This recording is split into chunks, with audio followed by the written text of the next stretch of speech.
In the institute of surrender, you will find listen all together. আসসালামু আলাইকুম। আমি মারিয়াম ইসলাম।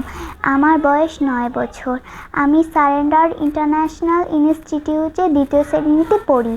আমি আজ আপনাদের সামনে একটি কবিতা বলবো। কবিতাটির নাম কাজের আনন্দ। লিখেছেন নবকৃষ্ণ ভট্টাচার্য।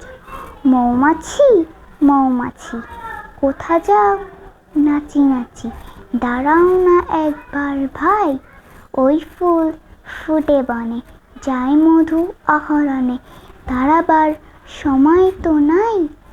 ছোট পাখি কোথা ছোট পাখি কিচিমিচি ডাকি ডাকি, কোথা যাও বলে যাও শুনি, এখন না কব কথা, আনিয়াছি তৃণলতা, আপনার বাসা আগে বুনি। পিপিলিকা দলবল ছাড়ি একা, কোথা যাও ভাই বলি, শীতের সঞ্চয় চাই, খাদ্য খুঁজিতেছি তাই, ছয় পাই পিলপিল চলি। ধন্যবাদ। আসসালামু আলাইকুম রহমতুল্লাহি ওয়া বারাকাতুহু।